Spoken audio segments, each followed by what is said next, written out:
A smartphone that lasts throughout a day would make many people happy. How about 2 days? Maybe more. Well, let's take a look at what Lenovo has to offer in this massive battery-powered smartphone. This is Ruben from KLGadgetGuy, and this is my review of the Lenovo Vibe P1.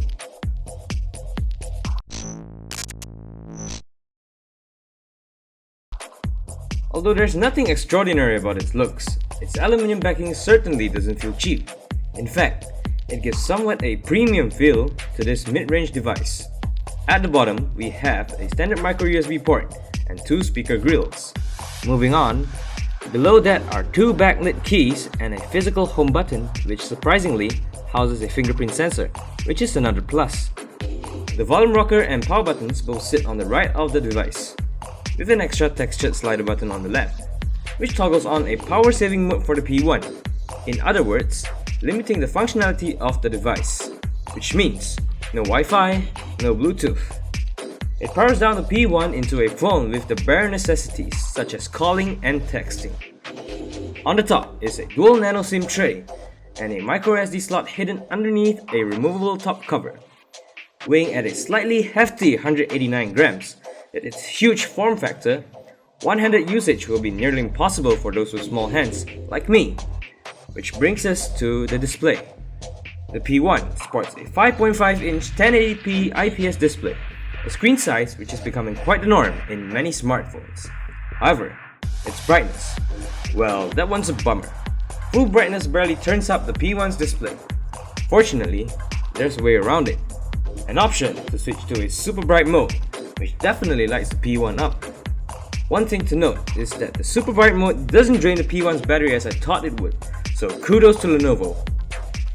Speaking about the P1's battery, underneath the hood lies a 5000 mAh battery, which is of course the P1's main selling point. But does it live up to its hype? For me it sure does.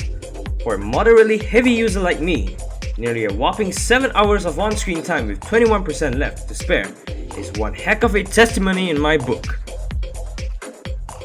In software, the P1 runs Lenovo's own take on Android with its Vibe UI on top of Android 5.1.1 Lollipop.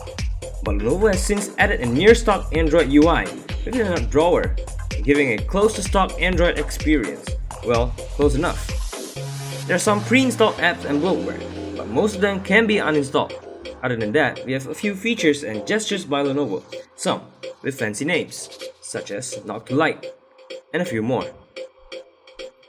The Lenovo Vibe P1 draws its processing power from a Snapdragon 615 processor, running alongside 2 GB of RAM and 32 GB of internal storage.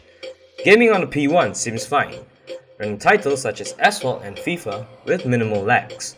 Performance on a day-to-day basis is reliable as well. A proof that the P1 doesn't compromise on performance for better battery life.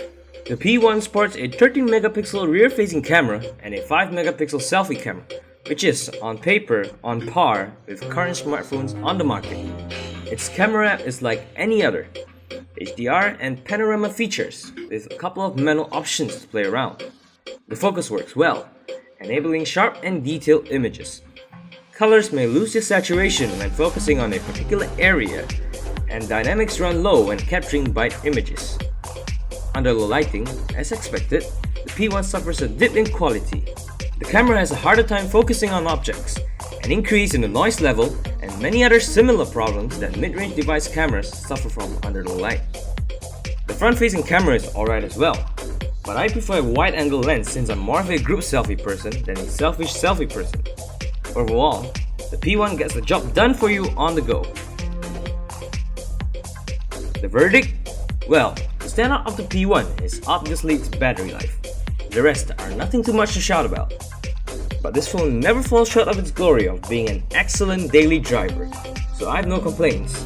Coming at a price point of 1199 ringgit, there are cheaper devices out there with similar specs. However, if battery life is a concern for you, the P1 is definitely worth every penny. Once again, I'm Ruben here with KLGadgetGuy, and I'll catch you guys soon.